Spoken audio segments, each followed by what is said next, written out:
Hey guys, welcome back. I just finished Pilates and then I went and got a coffee. I've been meaning to make this video for a little bit. So at the end of my last video, one of my last videos, I told you guys a little secret. You were the first to know that I was getting the Olympic rings tattoo. I had always said I wasn't going to get it, and I think you guys knew that. After Tokyo I didn't get it, but something changed. So I thought I would answer all your Instagram DMs in a YouTube video. Why not? If you didn't see my reel on Instagram, here it is. Just so you guys know, this was never supposed to be part of the plan. I'm scared. Hey guys, it's time. The consent form. Sign your life away. We just tried out some sizes. They gave us like a large, medium and a small one. Sienna's gonna try a little bit of the bigger one. And I like it quite small. Just gonna stencil it on our arms and then we'll see. Can you? Oh, that's better. I like that. Before. Good luck.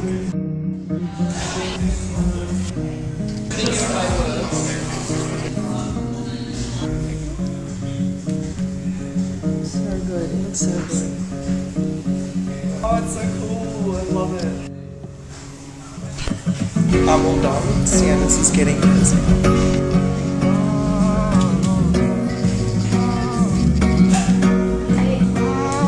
All done. That's a tour.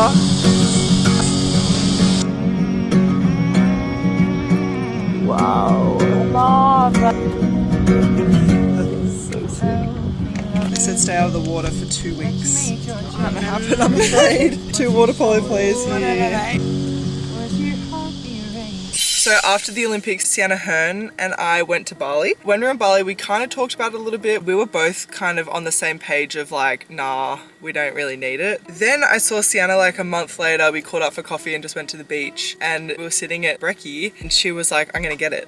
And I was like, fuck it, I'll get it too. So that's kind of how it started, and then pretty much 3 days later we booked our appointment. We went to Aquatica Tattoo in Brookvale. I'll put the link. They're like known for really fine, look at some of these, they're so impressive. They're really good at fine line drawings, and all I wanted was kind of small and really fine and black. I find with like the colored tattoos you can't really see the yellow too well on your skin, you gotta get it touched up a lot, and I just think the black is like more plain and simple and I like it. Sienna got hers on the back of her arm here, and plus she got another one on her rib cage. Not the ring, something else. Aquatica Tattoo did a really good job. I highly recommend them. So I guess I'm gonna give you the story time, the details behind my beloved Olympic rings tattoo. So basically, here's what changed. After Tokyo, I just didn't feel like I needed to have a permanent reminder of Tokyo. Like, it was really special, it was really cool, but a lot of things didn't go our way. COVID happened. Looking back, I had a fair amount of obstacles that I was overcoming in that team, which is just not something that I needed to remember on my body forever. But after Paris and seeing what we did in Paris, not just winning the silver medal, like, I think that this tattoo symbolizes the entire journey up to that, and we had a tough run for the first 3 years of the cycle, obviously of the 4-year cycle, and we got a new coach, Beck, 6 or 7 months before the Olympics. And so from that 7-month before period onwards, it was the hardest thing of my entire life. It's the hardest thing I've ever done, but obviously the most rewarding thing. And I look back, I keep a journal throughout all my Olympic years, especially the year of the Olympics. I write in my journal every single night, and I read back on it, and pretty much at the end of every single page after like a really hard day, and the days were so hard, I can't even tell you. Mostly out of the pool, the amount of work we did together as a team, talking about our values and changing the whole culture of Water Polo Australia, really bonding with each other and committing to being a unit with absolutely no cracks. And it was the first team I've ever been in where there were no cracks. So looking back, it's all of those days of really, really hard work where at the end of the day I would write in my journal, at the end of every page I write, trust the process, just trust the process, like there's no other thing that you can do, it's your last choice, just trust the process.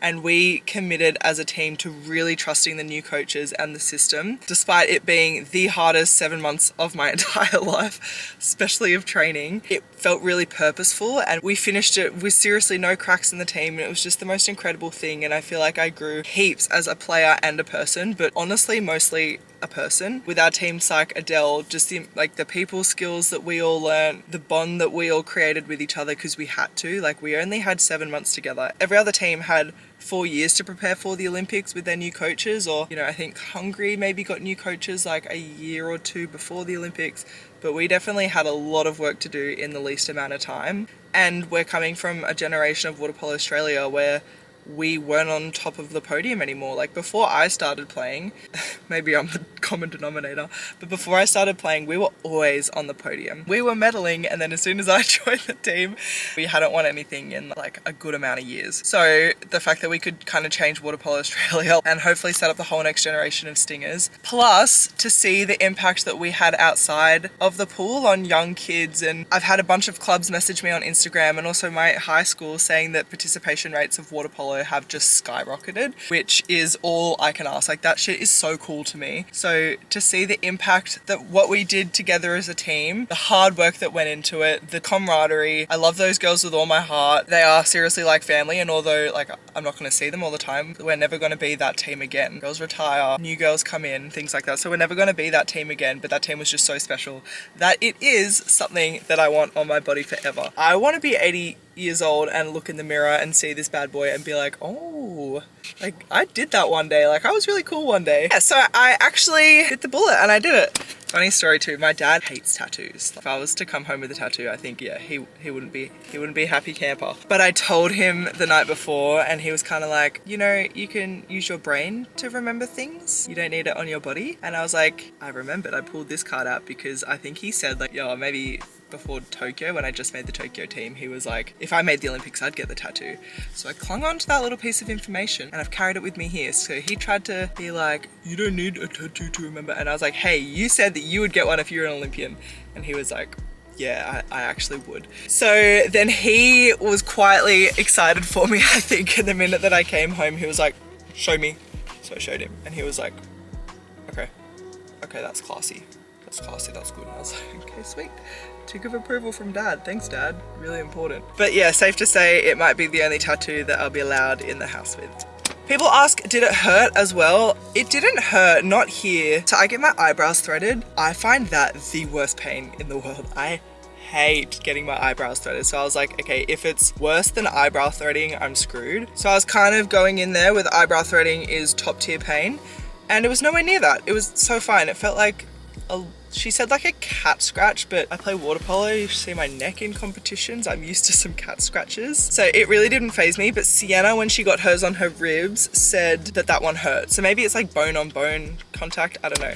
Also, when we were sizing, like in the mirror, how to get it done, I was looking at it kind of twisted. See how it like kind of twists? And I was like, no, make it straight. She's like, bitch, you can't make that straight. Like no matter what angle your hand is at, it's going to be twisted somehow. So I was quite particular. Sienna was getting the shits with me because I kept like making her kind of tilt it a little bit more, because every time I looked in the mirror, I don't know, it looked like it was on an angle, but it was just the angle that I had my hand. And now looking back, it doesn't even matter.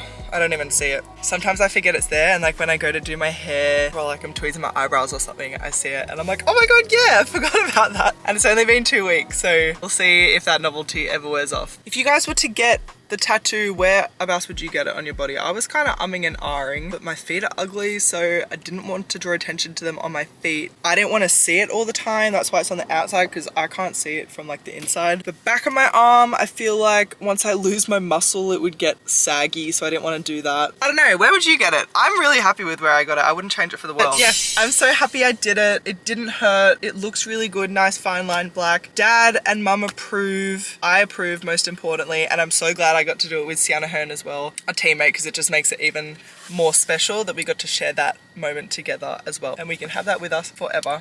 Just a short video, but thought I would answer the questions. Oh, people are also asking how it's healing, but it's healing totally fine. Probably listen to the tattoo artists when they say don't go in the pool, but I had no choice. My hands were tied. Anyway, I think I've yapped at you enough. If you've got any more questions, I'll answer them. Love you guys.